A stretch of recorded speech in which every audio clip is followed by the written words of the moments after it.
Hello, my friends. Tonight, I would like to share a book with you about an oceanographer and a geologist. An oceanographer, you might be able to figure out that means somebody who studies the ocean. Geologist, you might know that geo means land, I think, but geology is like the study of the land and land formations and stuff. And when I went to Duquesne, we had to take a science, and I chose geology of the national parks, and I became completely fascinated with it and took many geology classes. Um, I've done nothing practical with them except enjoyed it. So you might be into geology. It's pretty cool. My name is Miss Ng. I'm from the Shayla North Hills Library. I'm very thankful to be with you, and I'm very thankful for Miss Rebecca, who told me about this book. And if you know Miss Rebecca, you know she loves sharks and oceans and all ocean life. Ocean Speaks. How Marie Tharp revealed the ocean's biggest secret. Pretty beautiful, too.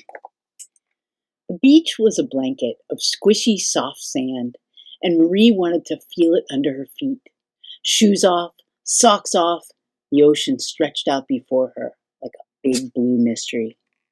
The waves were talking to her, whooshing up to her toes and sighing away again.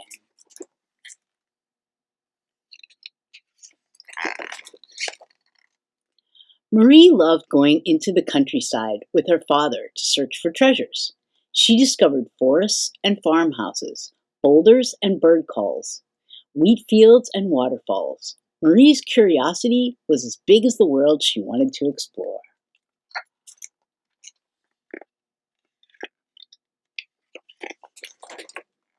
When she was old enough, Marie wanted to study the earth like her papa.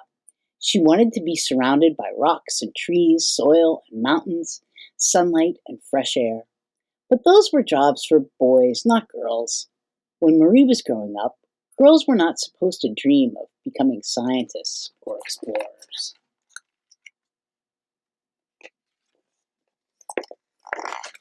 Instead, she had to take art classes. Marie sketched in her notebook. She learned about stylish outfits, shapes, and designs. She stuck her sculptures together with gum. Marie did not take art for long. Really wasn't her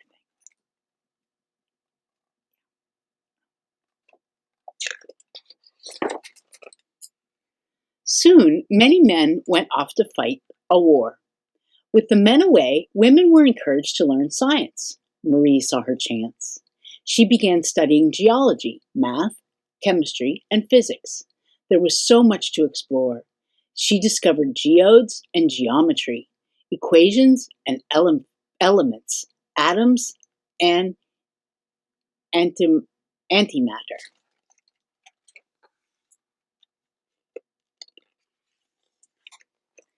Marie was so proud when she got her first job in a laboratory in New York.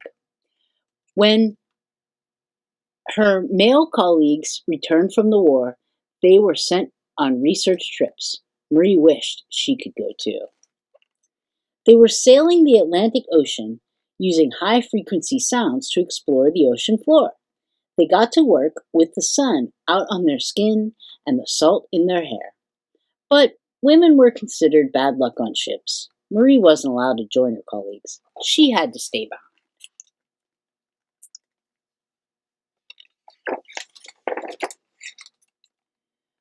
Box after box full of depth measurements were sent back to the office. Marie's job was to use the data to create a map of the ocean floor, plotting every point on paper.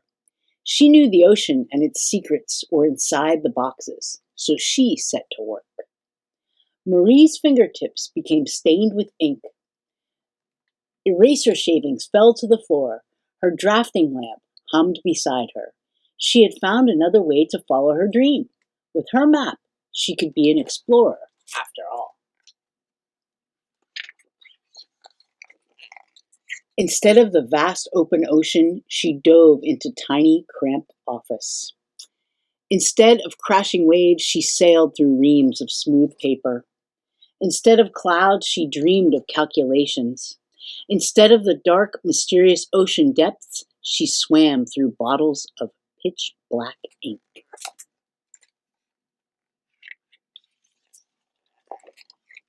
Marie mapped point after point after point inside her small office. Marie's map got bigger and bigger and bigger and bigger. And soon Marie wasn't in the office anymore. She was an explorer on the ocean floor, surrounded by valleys and peaks, mountains and canyons, dips and hills, because all of those exist on the ocean floor. Like the ocean floor just isn't flat. After weeks of work, Marie looked at her map. Something was wrong. There was a deep rift valley on the floor of the Atlantic Ocean, a long crack with mountainous peaks on both sides. The ocean was talking to Marie again, but what was it telling her?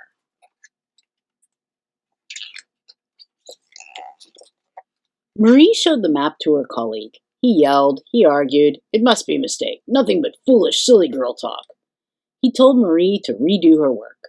She knew her map was correct and was eager to prove it. Marie dove into her paper ocean once more, and again the Great Rift Valley appeared.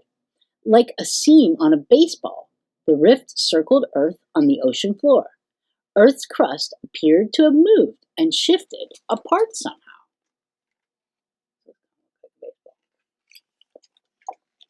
Despite her evidence, nobody believed in Marie's work. One man, an explorer named Jacques Cousteau, we've heard about him, decided to prove her wrong. He sent his cameras down, down, down. He expected to film an empty ocean floor with no rift valley in sight. He was wrong. Marie's map had revealed the ocean's biggest secret. The Rift Valley was as real as any valley on land. There were mountains beneath the waves, hidden by the ocean's great depths. Marie had discovered what would soon become the largest known mountain range on our planet. The biggest mountain range on our planet is underwater.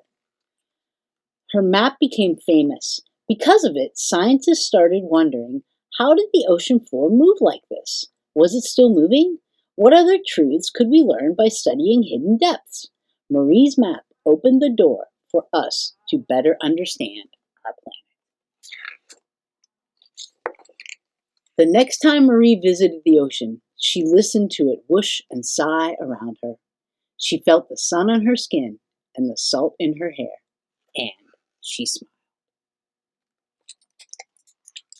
So, that is the story of Marie Tharp, and I will put more information about her because I would like to learn more about her because I had not heard about her until Miss Rebecca showed me this book.